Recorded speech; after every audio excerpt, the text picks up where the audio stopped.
Good morning. Middle class mom corner ವ್ಲಾಗ್ಸ್ಗೆ ಸ್ವಾಗತ. So ಇವತ್ತು ಬೆಳಿಗ್ಗೆ 5 ಗಂಟೆಯಿಂದನೇ ವ್ಲಾಗ್ ಸ್ಟಾರ್ಟ್ ಮಾಡ್ತಾಯಿದ್ದೀನಿ. ಸೊ ಬೆಳಗ್ಗೆ ಎದ್ದ ತಕ್ಷಣ ಕಿಚನ್ ಈ ಥರ ಕ್ಲೀನಾಗಿದ್ದರೆ ಎಷ್ಟು ಮೋಟಿವೇಟ್ ಆಗುತ್ತಲ್ವ ಕೆಲಸ ಮಾಡೋದಕ್ಕೆ. ಸೊ ಕೆಲಸ ಬೇಗ ಬೇಗ ಆಗುತ್ತೆ, ಇಂಟ್ರೆಸ್ಟ್ ಬರುತ್ತೆ. ಸೊ ಬೆಳಿಗ್ಗೆ 5 ಗಂಟೆಗೆ ಎದ್ದು ಕಸ ಎಲ್ಲ ಗುಡಿಸಿ ತಳಿ ರಂಗೋಲಿ ಎಲ್ಲ ಮಾಡಿ ಅದಾದಮೇಲೆ ಹಿಟ್ಟು ನಾದಿಟ್ರೆ ಆಯಿತು ಅಂತೇಳಿ ಒಳಗಡೆ ಬಂದೆ. ರಾತ್ರಿನೇ ಪ್ಲ್ಯಾನ್ ಮಾಡಿದ್ದೆ. ಸೊ ಬೆಳಿಗ್ಗೆ ಲಂಚ್ ಬಾಕ್ಸ್ಗೆ ಅಂತ ಬಿಟ್ಟು ಚಪಾತಿ ಉಸಳಿ ಪಲ್ಯ ಮೊಳಕೆ ಕಟ್ಟಿಟ್ಟಿದ್ದೆ, ಹಾಗಾಗಿ ಉಸಳಿ ಪಲ್ಯ ಮಾಡಿ ಚಪಾತಿ ಮಾಡಿದರೆ ಆಯಿತು. ರೈಸ್ಗೆ ಅಂತ ಹೇಳ್ಬಿಟ್ಟು ಮಾವಿನಕಾಯಿ ಚಿತ್ರಾನ್ನ ಮಾಡಿದರೆ ಆಯಿತು, ನಾಷ್ಟಕ್ಕೆ ಉಪ್ಪಿಟ್ಟು ಮಾಡಿದರೆ ಆಯಿತು ಅಂದ್ಕೊಂಡಿದ್ದೆ. ಬಟ್ ಚೇಂಜ್ ಆಯಿತು ಪ್ಲ್ಯಾನ್. ಯಾಕಂದರೆ ರವೆ ಫುಲ್ಲು ಸಣ್ಣ ಇರೋ ತಂದಿದ್ರು, ಹಾಗಾಗಿ ಅದು ಅಷ್ಟೊಂದು ಉಪ್ಪಿಟ್ಟು ಚೆನ್ನಾಗಾಗಲ್ಲ ಅಂಥೇಳಿ ಚೇಂಜ್ ಮಾಡ್ಕೊಂಡೆ. ಇನ್ನೇನು ಎಲ್ಲ ಕಟ್ ಮಾಡಿಟ್ಟಿದ್ದೆ, ಬಟ್ ಇವಾಗ ಏನು ಮಾಡೋದು ಅಂತ ಹೇಳಿ ಓಕೆ ನಾಷ್ಟ ಕ್ಯಾನ್ಸಲ್ ಮಾಡಿ ರೈಸೇ ಮಾಡಿದರೆ ಆಯಿತು. ಪುದೀನ ಇದೆ ಹೆಂಗಾದರೂ ಅದನ್ನೇ ಮಾಡಿದರೆ ಆಯಿತು, ನಾಷ್ಟಕ್ಕೂ ಆಗುತ್ತೆ ಲಂಚ್ ಬಾಕ್ಸ್ಗೂ ಆಗುತ್ತೆ ಅಂತ ಹೇಳ್ಬಿಟ್ಟು ಮಸಾಲೆ ರೈಸ್ ಮಾಡಬೇಕು ಅಂತ ಅಂದ್ಕೊಂಡೆ.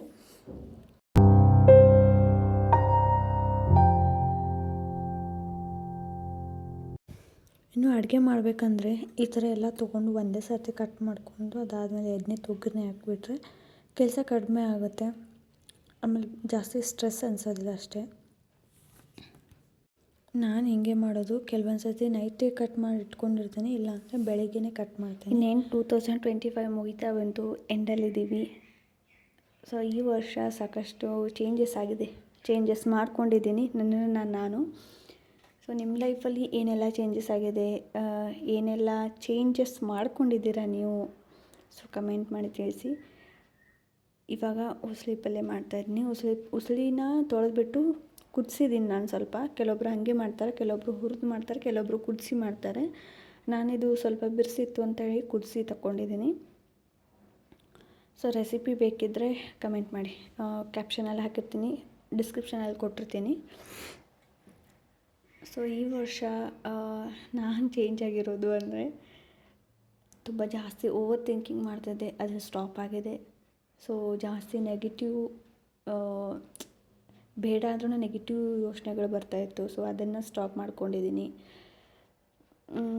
ಓವರ್ ಥಿಂಕಿಂಗ್ ಅಂತೂ ಸಿಕ್ಕಾಪಟ್ಟೆ ಹುಚ್ಚಿಡಿತಾಯಿತ್ತು ಆ ಥರ. ಬೇಡ ಅಂದ್ರೂ ಅದು ಬಿಡೋದಿಲ್ಲ, ಹಂಗಾಗುತ್ತೆ. ಸೊ ಹಾಗಾಗಿ ಜಾಸ್ತಿ ಓವರ್ ಥಿಂಕಿಂಗ್ ಮಾಡೋದಿಲ್ಲ ಇವಾಗ, ನೆಗೆಟಿವ್ ಯೋಚನೆ ಮಾಡೋದಿಲ್ಲ, ಆಗೋದೆಲ್ಲ ಒಳ್ಳೆಯದಕ್ಕೆ. ಸೊ ಯೋಚನೆ ಮಾಡಿದರೆ ಆಗಿದೆಲ್ಲ ಒಳ್ಳೆಯದಕ್ಕೆ ಅನಿಸುತ್ತೆ, ಬಟ್ ಯಾರೂ ಯೋಚನೆ ಮಾಡೋದಿಲ್ಲ ಅಷ್ಟೇ. ದೇವರು ಲೈಫಲ್ಲಿ ಪ್ರಾಬ್ಲಮ್ಸ್ ಕೊಡೋದೇ ಏನಾದರೂ ಒಂದು ಅದರಿಂದ ಕಲಿಸೋದಕ್ಕೆ ಅಂತಲೇ ಕೊಟ್ಟಿರ್ತಾರೆ, ಬಟ್ ನಮಗದು ಗೊತ್ತಾಗೋದಿಲ್ಲ ಅಷ್ಟೇ. ಒಂದು ಸರ್ತಿ ನೀವು ಕೂತು ಯೋಚನೆ ಮಾಡಿ ಯಾಕೆ ಹಿಂಗಾಯಿತು, ಇದರಿಂದ ಏನೇನೆಲ್ಲ ಬೆನಿಫಿಟ್ ಆಗಿದೆ ಅಂತ ಹೇಳ್ಬಿಟ್ಟು ಆವಾಗ ನಿಮ್ಗೆ ಗೊತ್ತಾಗುತ್ತೆ, ಆಗಿದ್ದು ಒಳ್ಳೆಯದೇ ಆಯಿತು, ಹಿಂಗಾಗಿದ್ದಕ್ಕೆ ಇದು ಗೊತ್ತಾಯಿತು, ಹಿಂಗಾಯಿತು ಅಂತ ಹೇಳಿ. ಆಮೇಲೆ ಆ ಲೈಫಲ್ಲಿ ನಿಮಗೆ ಆ ತಪ್ಪು ಇನ್ನೊಂದು ಸರ್ತಿ ಆಗೋದಿಲ್ಲ, ಅದು ಬೇಗನೆ ಕಲಿಸಿದ್ರೆ ಇನ್ನೂ ಒಳ್ಳೆಯದಲ್ವಾ. ಸೊ ಆ ಥರ ನೀವು ಪಾಸಿಟಿವ್ ಆಗಿ ಯೋಚನೆ ಮಾಡಿ ಲೈಫಲ್ಲಿ.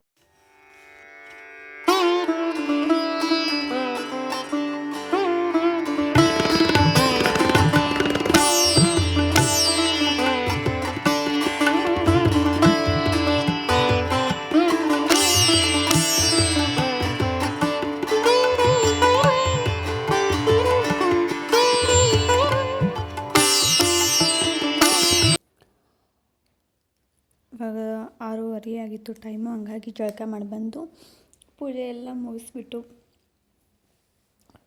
ಮುಗೀತು. ಅದಾದಮೇಲೆ ಒಂದು ಸ್ವಲ್ಪ ಬಿಸಿನೀರು ಕುಡಿದು ರೈಸ್ ಒಗ್ಗರಣೆ ಹಾಕಿ ಅದಾದಮೇಲೆ ಚಹಾ ಕುಡಿದ್ರೆ ಆಯಿತು ಅಂತೇಳಿ ಸುಮ್ಮನೆ ಅದೇ. ಅಷ್ಟೊತ್ತೆ ನಮ್ಮ ಮನೆಯವರು ಎದ್ದಿದ್ರು, ಅವರು ಫ್ರೆಶ್ ಅಪ್ ಆದಮೇಲೆ ಒಂದೇ ಸರ್ತಿ ಚಹಾ ಮಾಡಿದರೆ ಆಯಿತು ಅಂತ ಸುಮ್ಮನೆ ಅದೇ. ಇವಾಗ ಇಲ್ಲಿ ರೈಸ್ಗೆ ಅಂತ ಹೇಳ್ಬಿಟ್ಟು ಪುದೀನ ಸ್ವಲ್ಪ ಉಳ್ಳಾಗಡ್ಡಿ, 1 ಏಲಕ್ಕಿ, 2 ಲವಂಗ, ಹಸಿ ಶುಂಠಿ, ಬೆಳ್ಳುಳ್ಳಿ, 1 ಹಸಿಮೆಣ್ಸಿಕಾಯಿ ಇಷ್ಟನ್ನು ಹಾಕಿಬಿಟ್ಟು ಇದನ್ನು ಪೇಸ್ಟ್ ಮಾಡ್ಕೊಳ್ಳೋದು.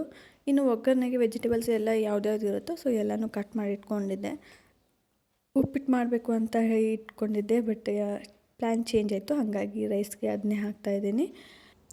ಆ್ಯಂಡ್ ಈ ವರ್ಷದಲ್ಲಿ ನಿಮ್ಮ ಲೈಫಲ್ಲಿ ಏನೆಲ್ಲ ಚೇಂಜಸ್ ಆಗಿದೆ ಅದನ್ನು ಕಮೆಂಟ್ ಮಾಡಿ.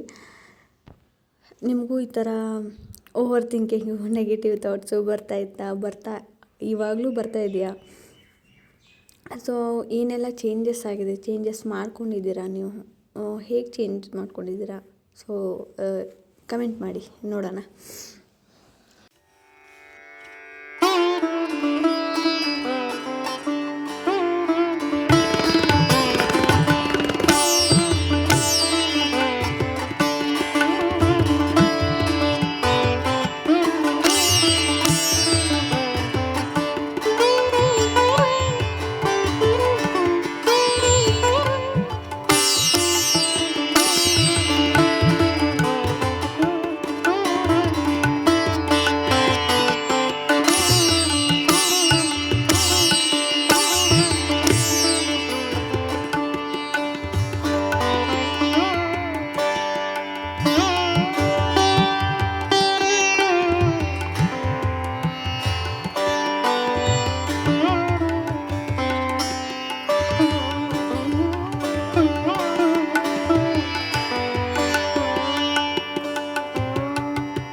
ಈ ಕಡೆ ಚಹಾ ಸೋಸ್ತಾ ಇದ್ದೀನಿ.